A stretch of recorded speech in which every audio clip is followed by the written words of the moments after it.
다시 한번요. 더 깊은 기도로 나아가라. 우리 삶의 가장 중요한 일이 이루어지는 곳이 있습니다. 그것이 바로 하나님이 일하시는 곳이기도 하고, 또 우리에게 놀라운 변화와 또 하나님이 역사하시는 그 공간은 하나님이 우리 가운데 함께 하기를 원하시는 바로 그런 장소이기도 한 곳입니다. 표면이라고 하는 영어는 이제 surface 이렇게 쓰죠. surface. 물이 있으면 물 위에 바로 붙어 있는 그 표면을 surface라고 그래요. 사실 우리의 삶엔 표면이 굉장히 많죠. 오늘 저와 여러분의 삶 가운데 나타나는 표면적인 모습, 또 표면적인 여러 가지 상황 조건들이 우리에게 많이 있습니다. 그런데 하나님이 우리를 초대하시는 영역은 그 surface라고 하는 그 표면적인 그곳이 아니라 그보다 그 아래 더 깊은 곳을 경험하기를 원하시는 것입니다.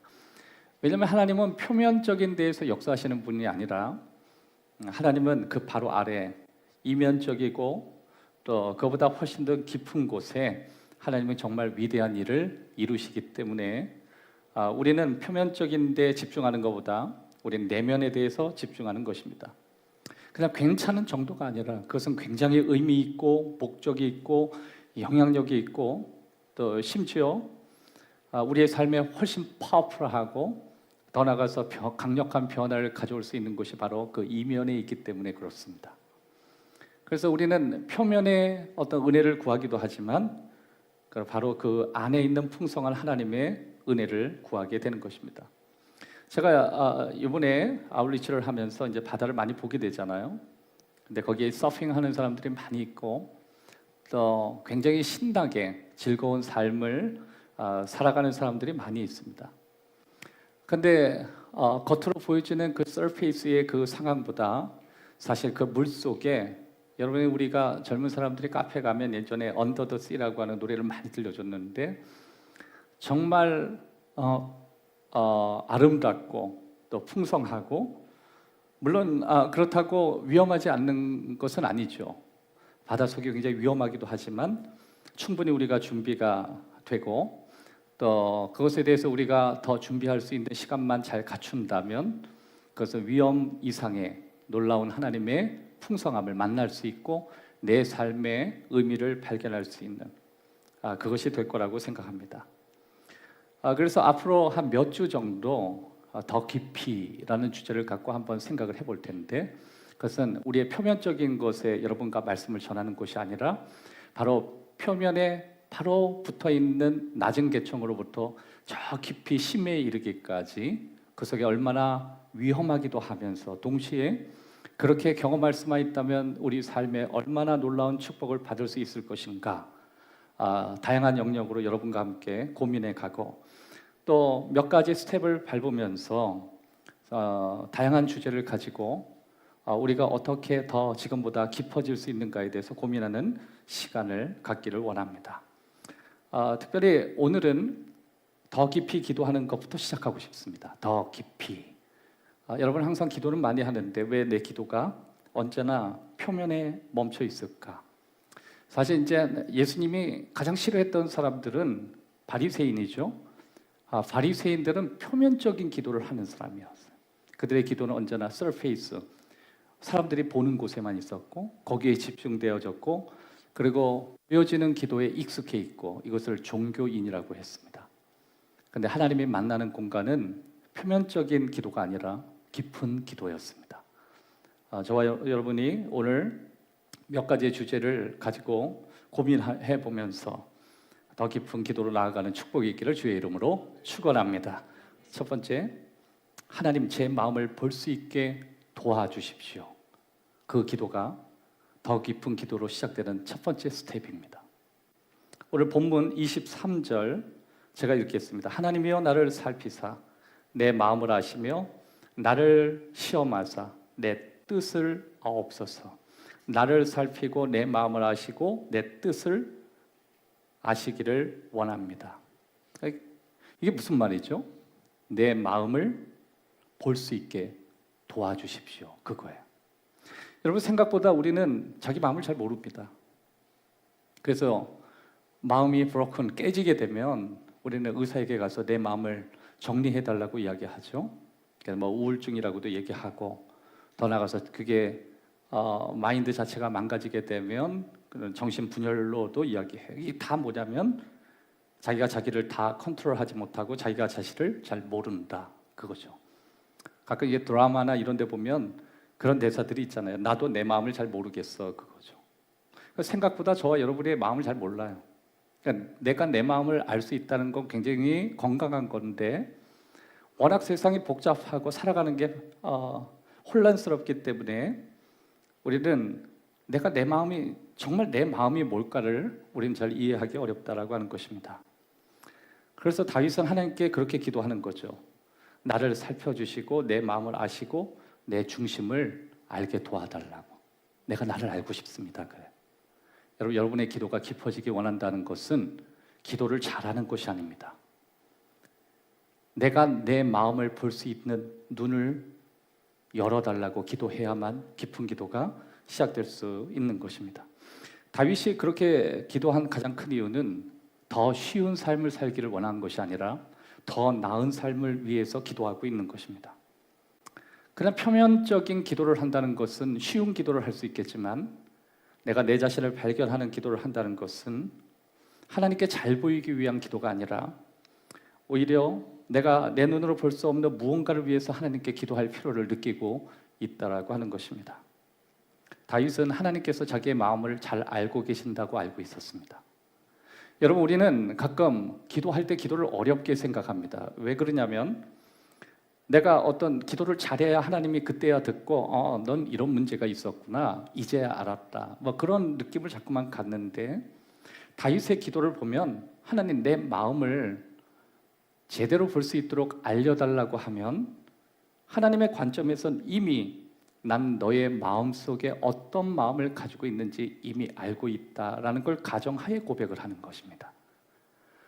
사랑하는 여러분, 오늘 여러분이 이 자리에 오셔서 예배를 드릴 때 굳이 하나님께 여러분의 마음을 다 열어보이지 않아도 하나님은 저와 여러분의 마음을 다 알고 계시는 것입니다. 그래서 다윗이 하나님께 기도한 것은, 하나님 내 마음을 아십니까? 내가 얼마나 힘든지 아십니까? 하나님 내가 얼마나 마음이 깨어졌는지 아십니까? 이걸 기도한 게 아니라 하나님 내 마음을 내가 보기를 원합니다. 생각보다 여러분의 마음을 여러분이 못 본다는 걸 어떻게 생각하세요? 심지어 여러분의 마음을 전문적인 지식을 가져야만 들여다볼 수 있는 과학적 툴이 필요하다는 걸 여러분 어떻게 생각하십니까?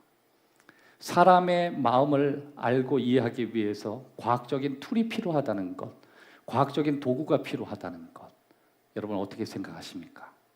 그것은 사람의 마음을 알 수 있는 기본적인 도구일 뿐이지 우리의 마음을 아시는 분은 창조자 하나님 외에 없다라고 하는 것입니다.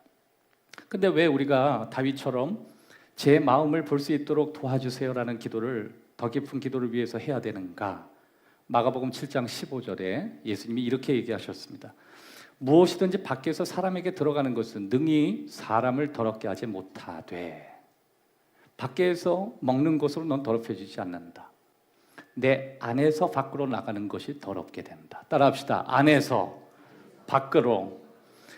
여러분이 더럽다라고 하는 건 여러분 속에서 밖으로 무엇이 나가느냐가 정의가 되는 거지, 여러분이 얼마나 깨끗한 음식을 먹었느냐가 여러분을 정의하지 않는다. 그 이야기를 예수님이 하신 것입니다.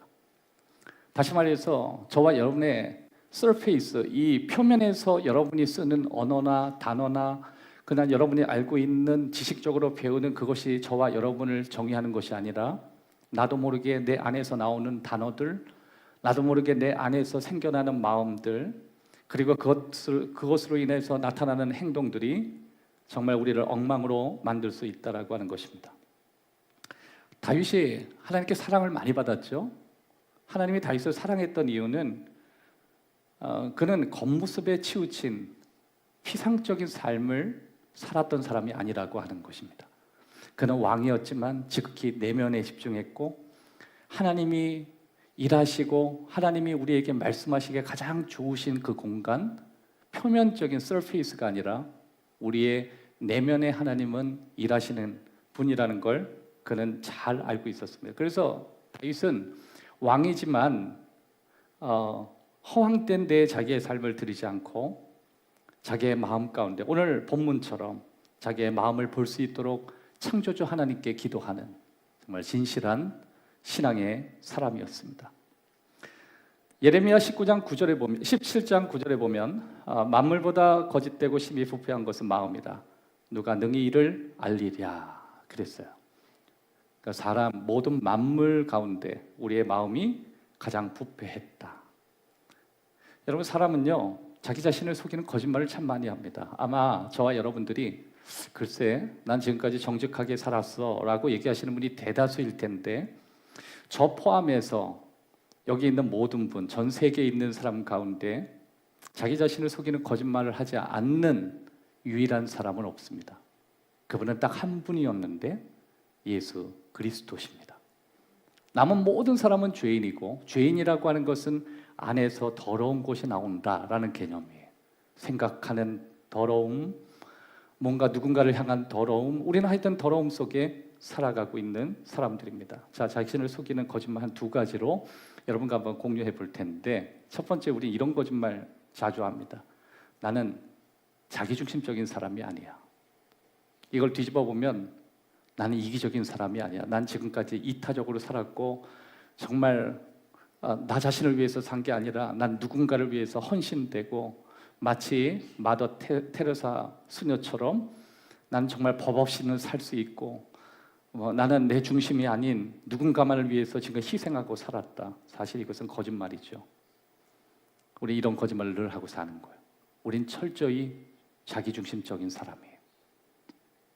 우린 철저히 이기적인 사람이에요. 한번 따라합시다. 나는 이기적인 사람이다. 우리 싸울 때 대체로 그러고 싸우지 않나요? 당신 너무 이기적인 거 아니에요? 왜 당신만 생각해? 그럼 우리가 입장에서 보면은 나는 정말 공정하게 얘기하고 객관적으로 얘기했는데 그걸 받아들이는 당신이 이기적이지 이렇게 하면서 싸우는 거거든. 근데 제가 말씀드렸잖아요. 세상에 자기중심적이고 그리고 이기적이지 않은 분은 2000년 전에 오셨던 예수님 외에는 아무도 없다. 또 한 가지 거짓말이 있습니다. 나는 물질주의자가 아니야. 이런 거짓말은 가장 역대 많이 쓰는 거짓말이에요. 여러분은 물질이라는 걸 알고 계세요? 여러분 몸이 물질이에요. 먹는 게 물질이 필요하고 나가는 게 물질이 나가요. 근데 나는 물질이 아니라는 거예요. 왜 이런 엄청난 말을 하면서 여러분 스스로를 속이고 있냐면 물질은 돈이라는 생각에 온통 가득 차 있는 거예요. 난 한 번도 돈을 위해서 살아본 적이 없으면 나는 물질주의자가 아니라고 착각하고 사는 거예요. 어떤 사람은 돈을 추구하지 않아도 차를 추구하고 어떤 사람은 집을 추구하고 어떤 사람은 직장을 추구하고 어떤 사람은 다른 명예를 추구하고 서페이스, 표면적인 것을 우리는 마구 추구해요. 왜 우리는 그렇게 허황되고 사라질 것에 추구하죠? 물질적인 사람이기 때문에 그래요. 왜 저와 여러분의 물질로 힘들어할까요? 원래 물질적인 사람이기 때문에 그래요. 그래서 우리는 끊임없이 나는 그런 사람이 아니라고 거짓말합니다. 이것이 바로 우리 자신을 속이는 두 가지예요. 이거 말고도 우리가 우리 자신을 속일 수 있는 거짓말들이 굉장히 많이 있죠. 그래서 자기를 속이는 우리들에게 나타나는 표면 아래의 마음의 증상이 있는데 첫 번째 성질이 급해집니다. 자기중심적인 사람, 물질주의자가 되기 시작하면서 그걸 한쪽으로 쏠리기 시작하면서 그 사람에게 성질이 굉장히 급해지는 현상이 일어나요. 변하는 거죠. 변질되기 시작하는 거예요. 온유한 게 사라지고 빠르게 움직이기 시작하고 거칠어지고 다양한 현상이 일어나서 성질이 급해진다. 두 번째, 짜증이 더 심해집니다. 세 번째, 다른 사람의 성공이나 다른 사람이 누리는 것에 대해 원망의 감정이 일어납니다. 이 세 가지가 자기 자신을 속이는 거짓말하는 사람에게 나타나는 나쁜 마음의 상태인 거예요. 다른 사람의 성공이나 다른 것에 대한 원망의 감정이 일어났다. 내 내면이 지금 엉망이라고 하는 사실인데 대체로 이런 것이 될 수 있겠죠. 여러분에게 부모님이 있다면 다른 부모님이 더 좋은 집에 사시거나 우리 부모보다 더 좋은 차를 가지고 있거나 아니면 여러분이 부모님인데 다른 집 자녀가 여러분의 자녀보다 더 잘된 줄을 혹시 여러분이 보신 적이 있다면 여러분의 마음 가운데 이상한 마음이 들기 시작하는 거예요. 그럴 이유가 없는데 괜히 죄책감을 느끼기 시작하고 끊임없이 수치감을 느끼기 시작하고 창세기에 보면 아담과 하와가 선악과를 먹고 죄를 경험했을 때 갑자기 자기의 수치감이 오기 시작했습니다. 그래서 자기 거를 가리기 시작했어요.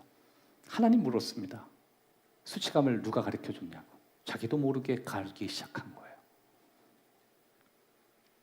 뭔가 잘못된 것이 있다고 생각하는 거예요. 그냥 두려워지기 시작하는 거예요. 누군가 서페이스 자기 뭔가 외적인 것에 자꾸만 집착하기 시작하고 그것이 결여되고 그것이 부족한 것이 다 내 책임인 것처럼 생각해서 그래서 힘들어지고 답답해하고 그리고 원망하기 시작하는 것입니다. 한마디로 건강하지 않다는 마음의 상태예요. 사도 바울은 자기의 마음을 살펴라 이런 말 정말 많이 했어요. 여러분 사도 중에 베드로 유대인의 대표죠. 베드로도 너의 마음을 지켜라 그랬고 그리고 사도 바울도 이방인의 사도죠. 너의 마음을 돌아보아 살펴봐라. 계속 이 중요한 사도들이 항상 하는 말이 너의 마음을 살펴라 이런 얘기를 정말 많이 하는 것을 볼 수 있어요. 그걸 강조해요. 왜냐하면 건강한 내면을 갖는다는 것은 건강한 행동을 가졌다고 건강한 내면으로 바뀌지 않는다는 걸 이해해야만 시작할 수 있는 거예요. 따라합시다.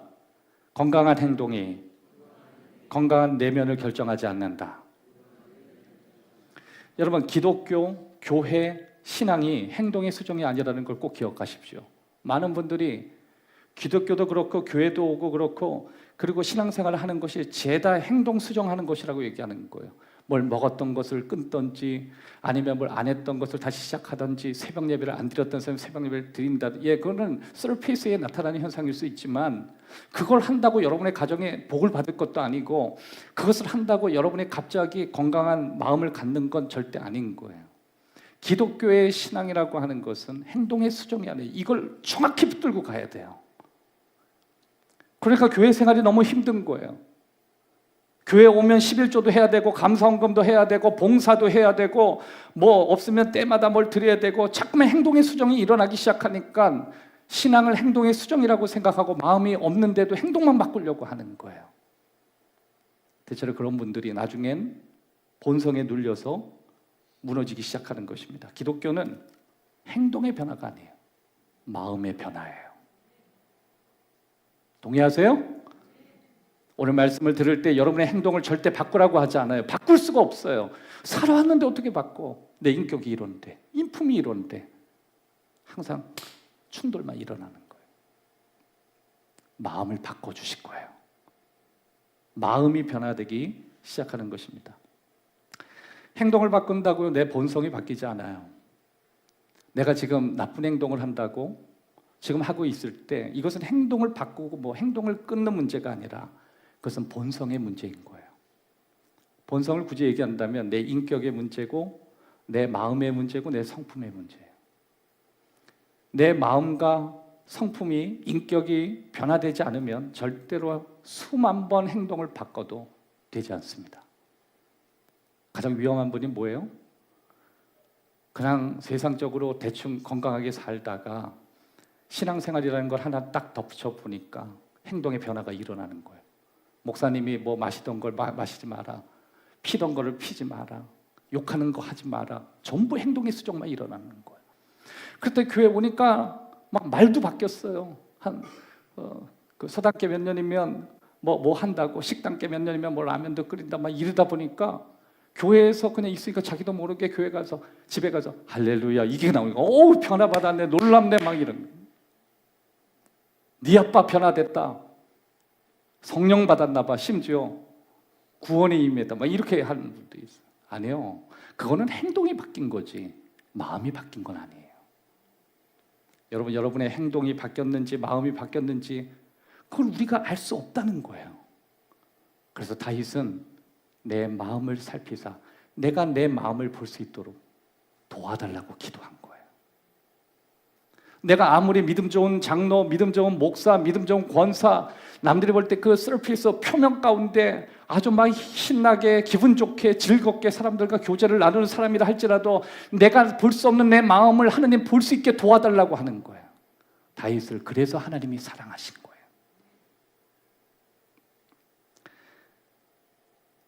여러분, 하나님은요, 마음을 변화시키는 일을 하고 계시고 이게 하나님의 전문인데 왜 우리가 우리의 마음, 이 마음을 알게 해달라고 왜 기도해야 되냐면 우리가 가장 속이려고 하는 대상이 내 자신이기 때문에 그래요. 놀랍지 않아요? 여러분 자신이 여러분 자신을 속일 수 있다는 거. 하나님을 속이는 게 아니에요. 여러분이 여러분 자신을 속여요.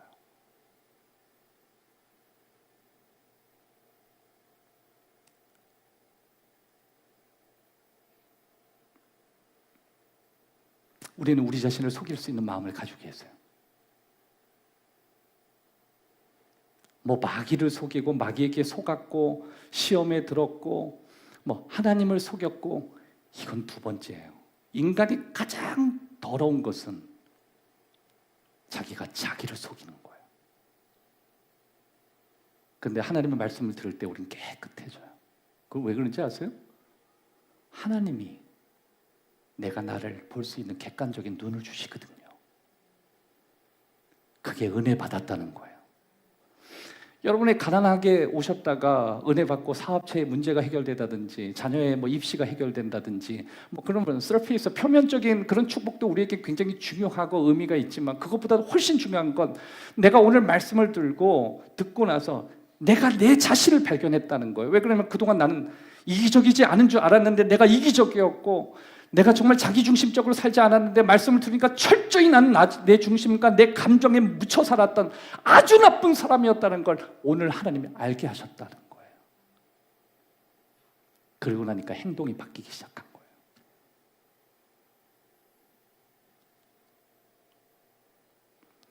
에스겔서 36장 26절 함께 읽기를 원합니다. 시작. 또 새 영을 너희 속에 두고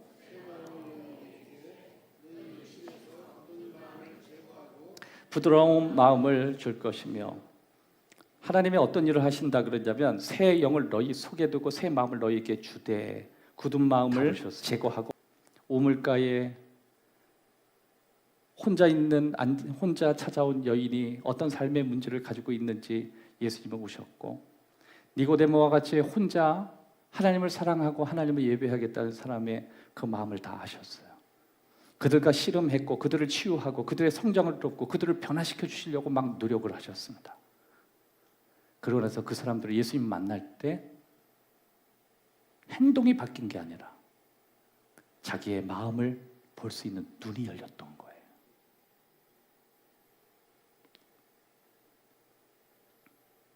두 번째, 하나님 두려움에 맞설 수 있도록 도와주세요. 이 기도가 필요해요. 두려움이. 시편 139편 24절 내게 무슨 악한 행위가 있나 보시고 나를 영원한 길로 인도하소서. 내게 뭔가 문제가 있나? 내게 뭔가 문제가 발생했나? 이것 때문에 내 삶에 지장이 있지는 않을까? 두려움들이 있어요. 뭔가 여러분 우리를 불안하게 만드는 게 뭐냐면 난 늘 부족한 사람이니까 내게 뭔가 문제가 있을 수 있다는 불안감을 늘 살고 우리는 그렇게 살거든요. 늘 불안한 거예요, 그게. 그래서 사람들은 회피하려고 해요. 여기에서 우리는 내가 가지고 있는 염려, 내가 가지고 있는 이 두려움을 이해할 수 있도록 도와달라는 기도를 해야 돼요. 왜 이런 기도를 해야 되냐면 두 가지 이유 때문에 그래요. 첫 번째, 우리의 두려움에 직면할 때 우리는 알게 되고 자유를 경험하지만 회피하면 노예가 되고 그것 때문에 지쳐버립니다. 두려움을 부딪히면 그 두려움의 실상을 가르쳐 주시지만 그걸 자꾸만 피하게 되면 거기에 붙잡히게 되고 심지어 그것 때문에 지쳐버리게 된 우리의 삶의 에너지가 쉽게 고갈되는 것입니다. 여러분, 사실 우리의 마음 가운데 두려움을 피하고 싶은 게 너무 많죠. 왠지 잡을 수 있다는 거예요. 그게 교회예요. 교회는 나를 상처 줄 수 있고 내 인생을 힘들게 할 수 있고 우리 가정을 어렵게 만들 수 있고 정말 말 그대로 남들은 행복한데 나만 우울할 수 있고 나만 고통스러울 수 있고 나만 상처를 입은 사람이 될 수도 있지만 거기에 조금만 밑으로 들어가면 거기는 다양한 물고기가 있다는 것을 발견할 수가 있는 거예요. 여기는 내가 하나님을 만나는 곳이다. 내 자녀가 여기에서 축복을 누리고 다양한 인간관계를 만나고 사업의 파트너를 만나고 기도의 동력자를 얻고 동의하시면 아멘 하시기를 바랍니다. 여러분의 그 일이 일어나실 거예요.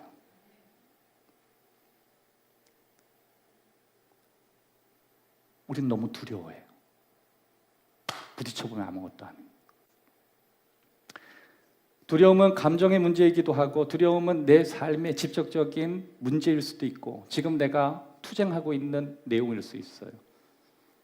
여러분 모든 사람은 인생을 경험하고 그 인생 자체가 사실 두려움이기 때문에 우리는 두려움을 피할 수 없는 것입니다. 여러분 예수님께서 겟세마네 동산에서 기도하셨죠? 그럴 때 이런 표현이 있습니다. 땀방울이 핏방울 되도록 기도하셨다. 여러분 왜 그 표현을 썼는지 아세요? 예수님은 두려우셨습니다. 인간이셨기에.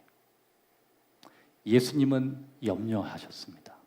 제자들이 당신을 버리시는 거에 대해서. 예수님은 여러 가지 불안해 인간에 가지고 있는 원초적인 내용을 다 가지고 계셨습니다. 그것과 직접 부딪히셨고 그 결과로 예수님은 땀이 떨어지는 핏방울처럼 떨어졌습니다. 그래도 예수님은 부딪히셨어요.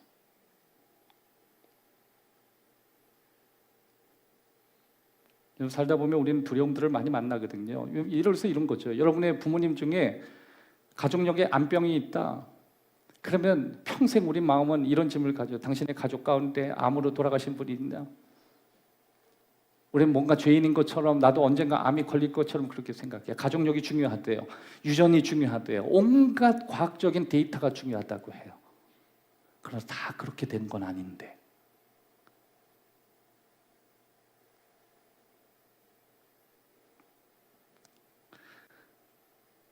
여러분 예수님은 두려움의 마음을 알고 불안이라는 감정을 잘 알고 계셔요. 오늘 여기 오신 분들의 불안과 염려는 대체 이런 거 아니겠어요?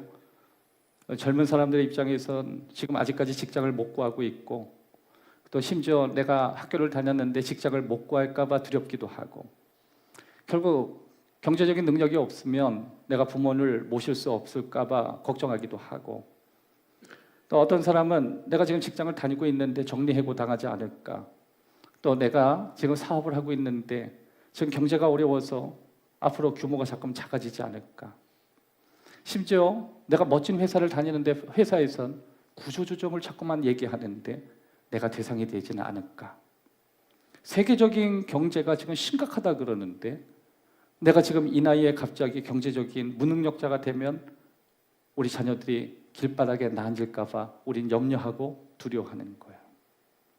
심지어 어떤 사람들은 돈이 바닥날까 봐 두려워요. 이놈의 돈이 이게 문제예요. 여러분 오늘 하나님의 능력으로 아주 그냥 옆에 있는 사람에게 돈을 불어 넣어 주셨으면 좋겠어요. 준비되셨어요? 자, 믿음으로 장풍을 한번 쏠 거예요. 돈 받아라 이게 아니라 축복 받으세요. 축복하실 것입니다. 자, 준비되셨어요? 이거 진짜 제가 이렇게 오픈하고 품위를 버리면서 이렇게까지 하는데 혹시 뭐 체면 차린다고 안 하시는 분은 이거 장풍의 은혜 받지 마시고 길 가다 500원이나 주기를 바랍니다. 자, 옆 사람 좌우 보세요. 배우자면 좋습니다. 서로가 주고받고 상승 효과가 일어나요. 아니면 가만히 있고 옆 사람 그냥 받는 것만 하고 집으로 가면서 욕이나 얻어붙으세요. 준비. 축복받아라 하는 거예요. 자, 오늘 말씀이 지금 상당히 많이 들어갔습니다. 자, 축복받아라. 준비 됐어요? 자, 준비 시작. 축복받아라. 아, 좋습니다. 아, 좋습니다. 근데 아직 10분이 길 가다가 500원 주게 생겼어요. 자, 반대쪽으로 한번 합시다. 반대쪽. 다시 한번 축복받아라 한 번 더 하는 거예요. 자, 됐죠? 자, 세상에 이런 교회는 없어요. 이게 무슨 설교야? 그냥 하는 거지 뭐. 자, 준비. 자, 건강할지어다. 알죠? 오늘 병 다 날아갑니다. 자, 준비. 자, 서로 보세요. 자, 준비. 자, 바람 좀 넣었어요 속으로? 준비 시작. 축 건강할 자. 다시 시작. 건강할 자. 네, 됐습니다. 서로가 박수로.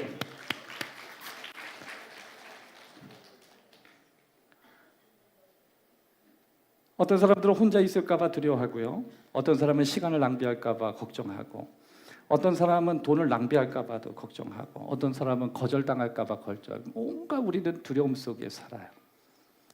제가 가장 두려워하는 게 뭔지 아세요? 저는 가장 제가 두려운 것은 우리가 솔직해져야 한다는 게 두려워요. 우리는 생각보다 솔직하지 못하거든요.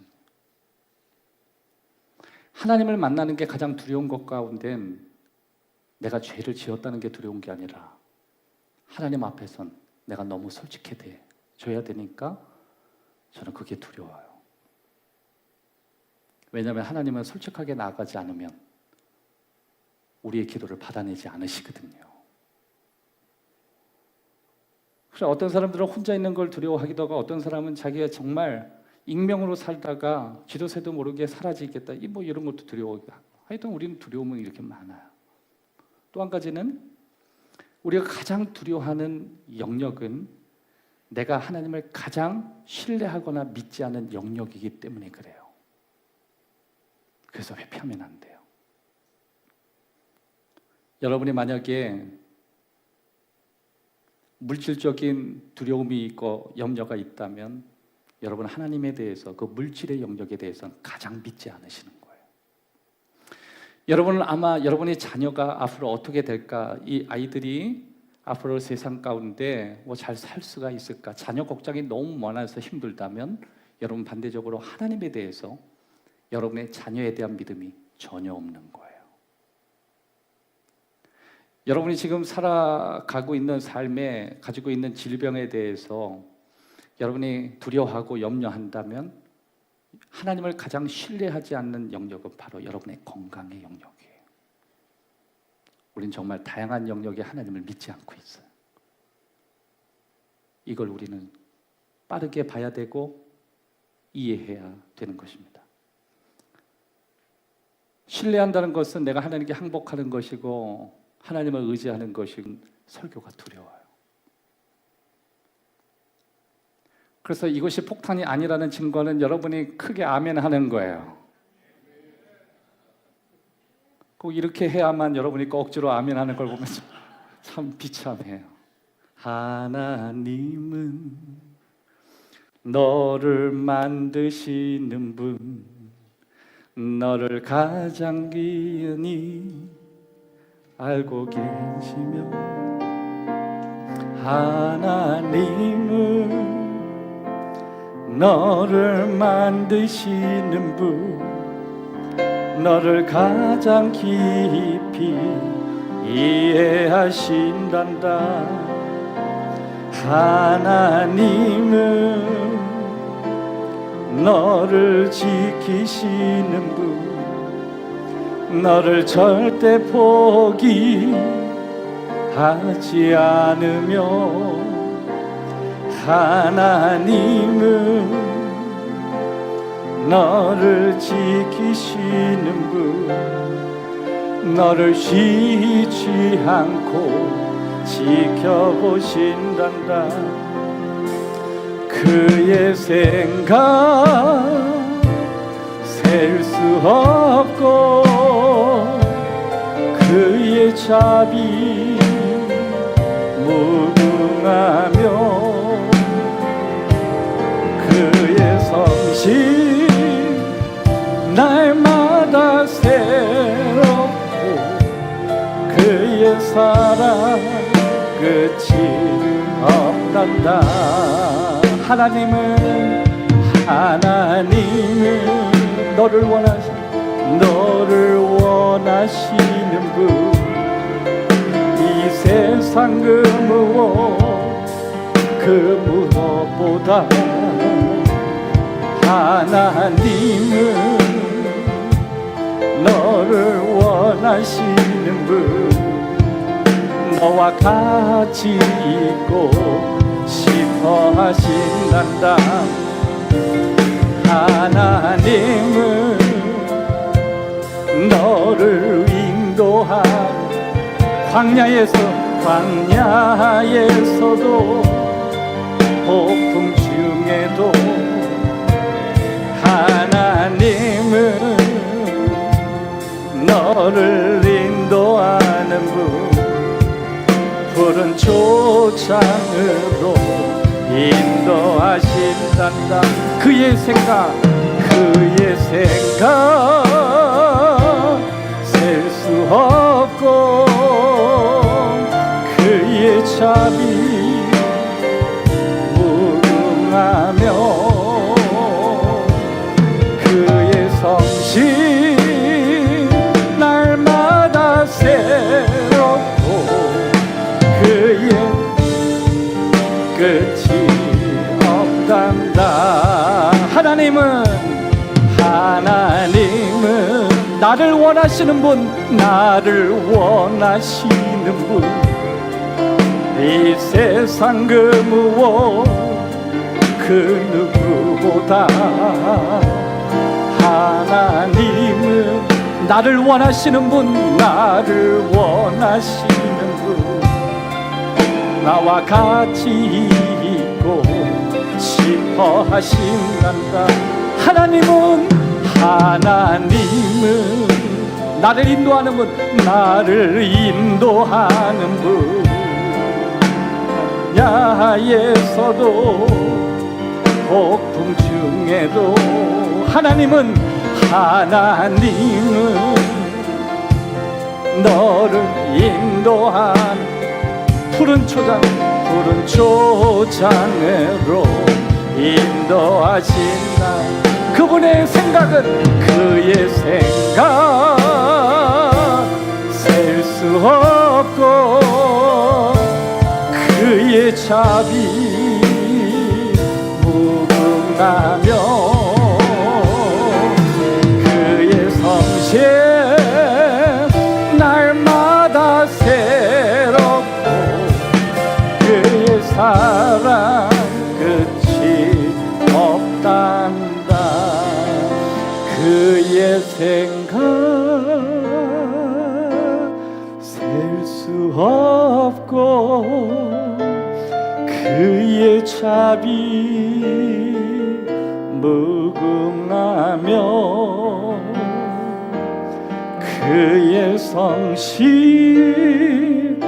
날마다 새롭고, 그의 사랑 끝이 없단다. 자, 세 번째, 하나님 당신의 길로 따라갈 수 있도록 도와주세요. 이 기도가 우리를 더 깊은 기도로 이끌어 주십니다. 당신을 따라갈 수 있도록. 예수님은 그런 얘기를 많이 하셨어요. 지금은 못 따라올 거다, 앞으로는 따라올 수 있다. 이 기도는 우리가 해야 돼요. 여러분, 어떤 사람이 무조건 주님을 따른다고 다 따라오지 못해요. 예수님이 어쩔 때 어떤 사람에게 주님, 내가 당신을 따라오고 싶은데요, 그럴 때 아니, 너는 따라오지 않고 가정으로 돌아가거라. 그런데 어떤 사람은 넌 나를 따라야 돼. 심지어 어떤 사람은 굉장히 강력하게 불러요. 너의 본토 친척 아비의 집을 떠나서 날 따라오기로. 심지어 너의 생명까지도 포기해야 돼. 네가 가지고 누렸던 모든 것을 다 버리고 나를 따르겠니? 그런 분들이 상대적으로 많이 있습니다. 근데 어떤 사람들은 따르기를 원하지만 준비되어 있지 않아서 넌 지금은 따라올 수 없다라고도 이야기하세요. 주님은 굉장히 솔직하신 분이에요. 왜냐하면 그 사람의 마음을 아셨거든요. 근데 그리고 나서 이렇게 얘기했습니다. 지금은 따라올 수 없으나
여러분과 제가 그 직장에서 어떻게 일을 해야 될지, 실제로 그 직장을 누구를 위해서 일하는 것인지 알려주시는 일을 하시는 거예요.